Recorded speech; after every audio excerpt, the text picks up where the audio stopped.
Okay. Uh, when I was in grade school,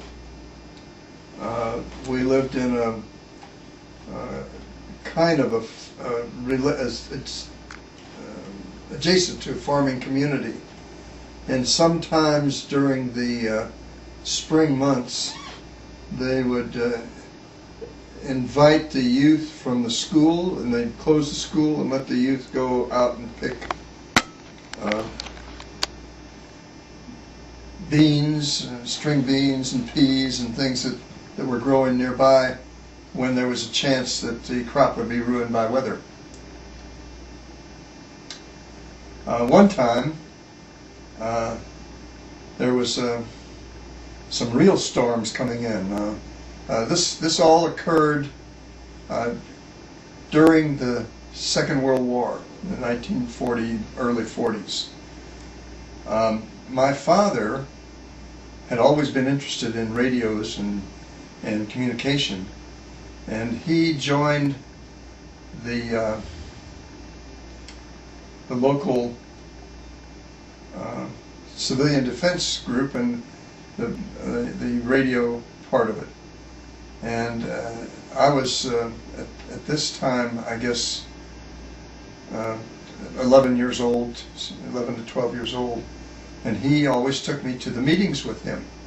And whenever there was practice sessions, why, I went with him and learned how to make calls and contacts and so forth. When this storm was coming in and the river was rising so that it would flood all the croplands, they invited all the kids to go pick, but instead of going to pick beans and so forth, I went with the civilian defense teams to communicate and keep information going between the different areas. We were out there for quite a while this one day, and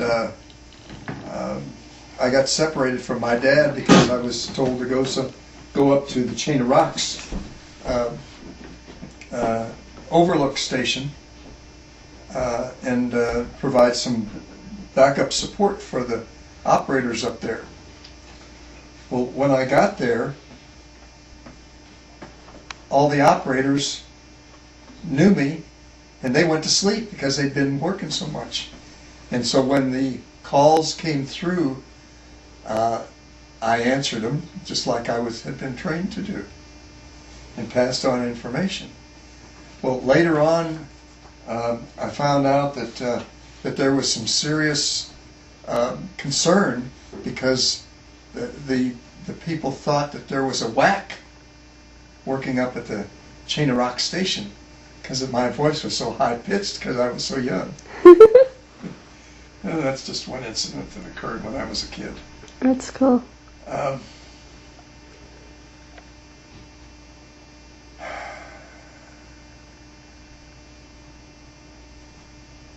was not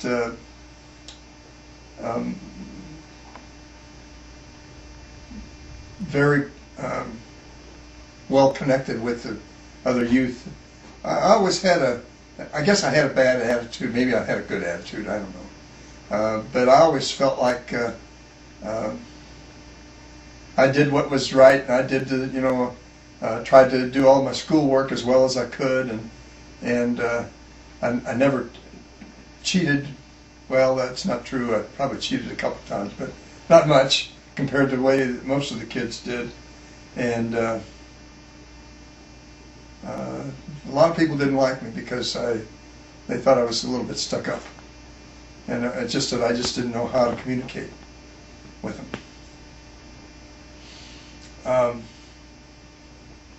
So in my senior year in high school,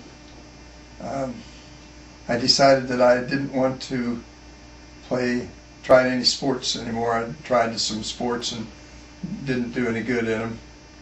And so they had tryouts for cheerleader, and so I just jumped out on the floor and of course I got voted in as there were only 2 boys in the whole group that tried.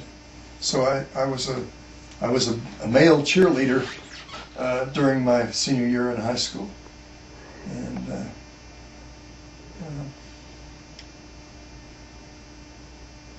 it changed a lot of the way different friends that I had, and the way a lot of the people thought about me. One interesting thing that occurred when I was in my senior year, the Navy, the U.S. Navy, offered an NROTC scholarship, which was a tremendous scholarship. Tuition, books, fees were paid for, plus a living expense in return for 2 years in the service in the Navy after he graduated. So this, what they were supposed to do was have a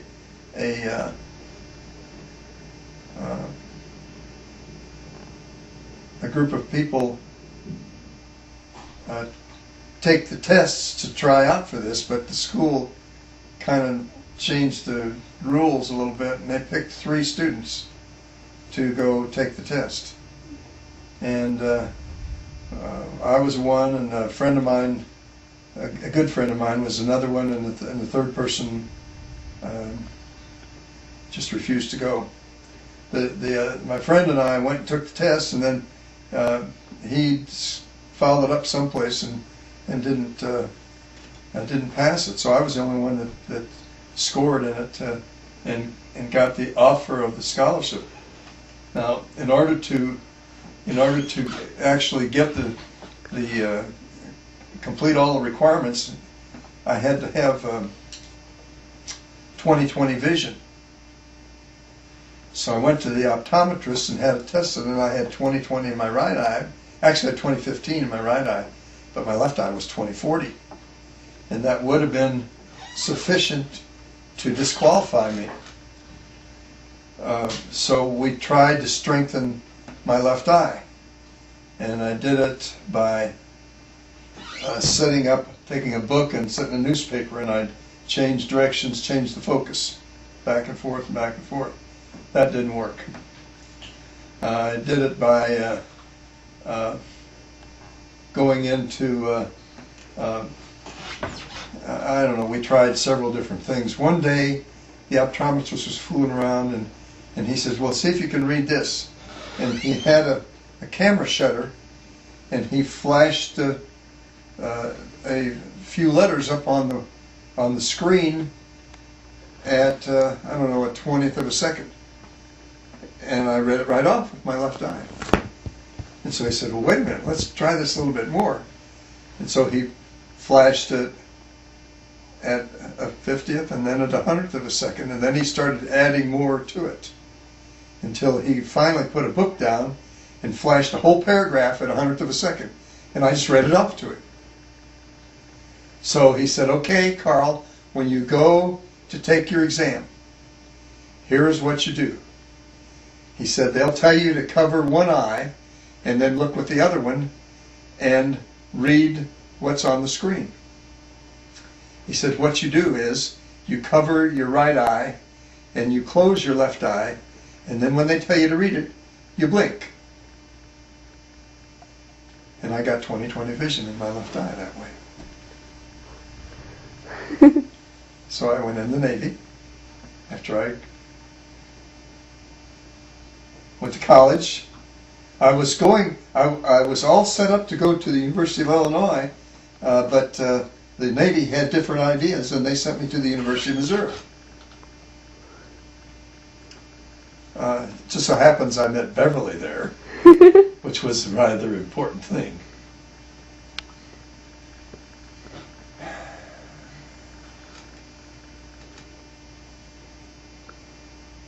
My father was a freelance photographer, and he took pictures for the police department when they needed to take pictures of accidents and criminal type of things that happen. I remember one time they called him to take a picture of a lady who had been working in one of the more sleazy parts of town, and apparently she was tied in with some gangsters and knew something that they didn't want her to tell, and they caught her sitting in a room and shot her with a sawed-off shotgun.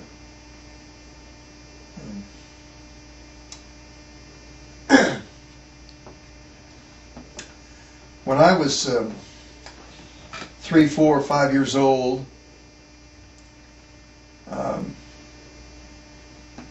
my father worked. He worked fairly long hours, working at Glick's department store. He set up their displays in the windows. But plus, he went out.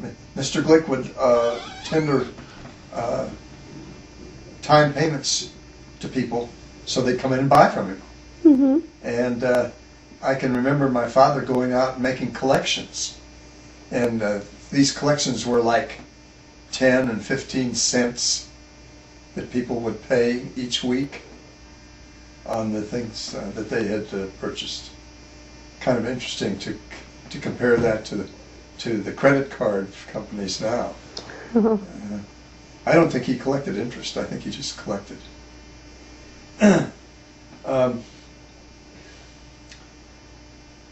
My uncle Frank Ott was owned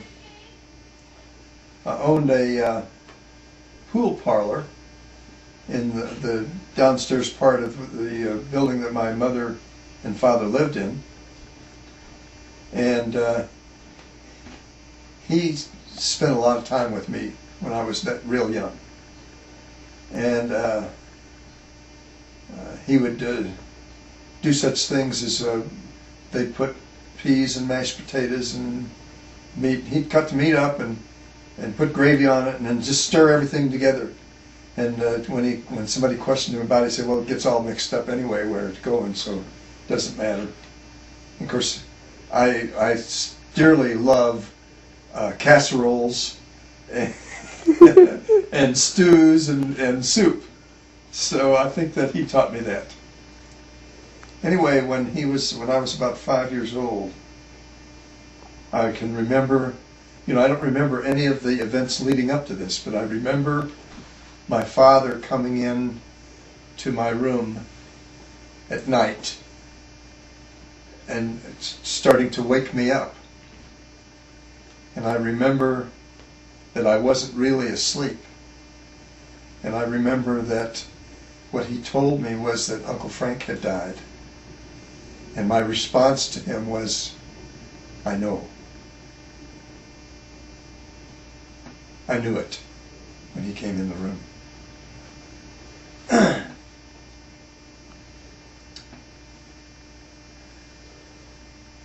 And I never really understood that type of communication that you receive until I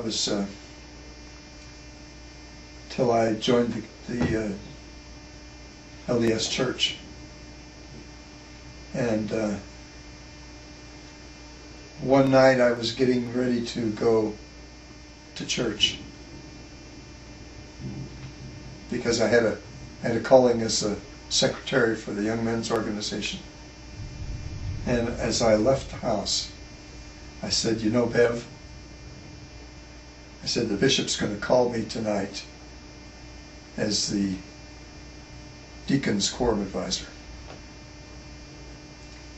And she says, oh, come on, how do you know that? And I said, I don't know, I just know it. And when I got to the church, I started to get with the other people like I always did. And the bishop came out and invited me into his office. And he called me as the deacon's quorum advisor. Now, since that time, that's happened to me, I don't know, at least 3 other times. I've had a lot of callings, at least, and don't misunderstand. I haven't known all of them, but I've known at least 3 of them when I was going to be called.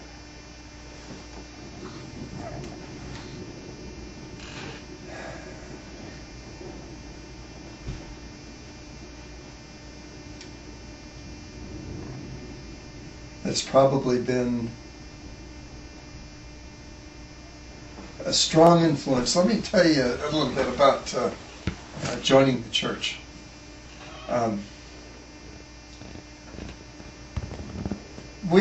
Beverly and I and our family had not been very strongly religious. We had a belief in God. We had a belief in the family and so forth, but none of it was structured, and it wasn't. There was no emphasis on what we needed to do to qualify for things. I remember we lived in Denver, and one of the men that I worked with was Mormon. And he sent the missionaries to visit us. And at that time in my life, I was very much of a know-it-all engineer. And when they came and talked to me and tried to talk, I said, look, I've got some questions to ask you now. And do you believe in that God formed the earth and did all these things just in 7 days? And they said yes. And of course, I believed that in the Big Bang Theory, and as far as I was concerned, the earth is billions of years old. So I asked him to leave. And it was 10 years later before we got another chance. This time, Beverly had seen a couple of, or a family whose children were very nice to each other and pleasant, and she was really impressed by them. And then a family moved in up the street from us called the Stringhams. And unbeknownst to me, they had already had the children invited and gone to primary for 3 or 4 weeks before they called and asked if they could send the missionaries over. And Beverly called me at work and asked me if it was okay. And I said, yeah, let's listen to them for historical reasons, no purpose. See what they've got to say about this Brigham Young guy and Joseph Smith and all that. Well, they came the first night and explained the first few chapters of John in a way that I had never understood before. And then over a period of several weeks, one night I read the Book of Mormon at bedtime and thinking, gee, they've got some interesting things, and I woke up the next morning thinking, gee, we've got some interesting things. And it was like no big flash or revelation, just a change of heart, change of thought. So then the missionaries were coming back, and from then on, every time they would leave, I would take them and walk outside with them, close the door, and plot what to do next week to get Beverly converted. So one Saturday or one Sunday, Beverly wasn't feeling well. She was pregnant with David, and I took Paul and Amy to church with me, and John stayed home with Beverly. And after the second meeting was over, we went out to the car to leave, and I turned and asked Paul, I said, well, look, how do you feel about this? And he says, oh, you mean the Joseph Smith stuff and all the gold plates and that? He says, yeah. He says, it sounds right. And then I turned, and Amy was in the back seat, and I turned and looked over my shoulder, and I said, how about you? She says, oh yeah. She says, I just think it's exactly the right thing. I said, boy, I said, you guys are something. I said, it took me a long time, and here you've just made up your mind in just a few days. And she says, well, Dad, she says, young minds think faster.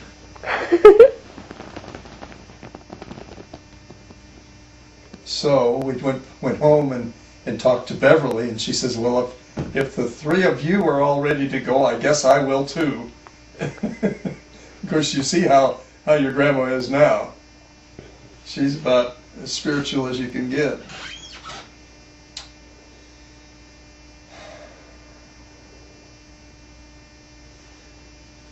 I've had some interesting experiences.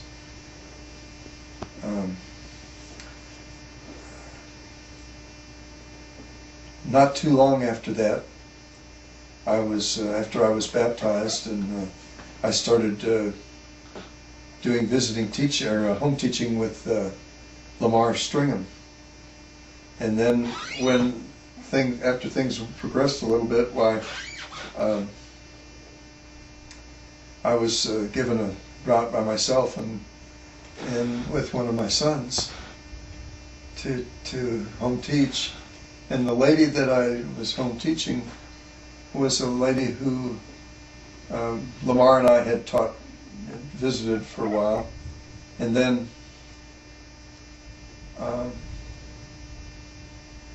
her husband was a radio station announcer, and he had got a job in Salt Lake City. And she was trying to sell the house and let the kids finish school, and so they could go to Salt Lake City. And when I went to visit her, she said she just didn't know what she was going to do. Things were just coming down on her, and she just needed a blessing. So I laid my hands on her head,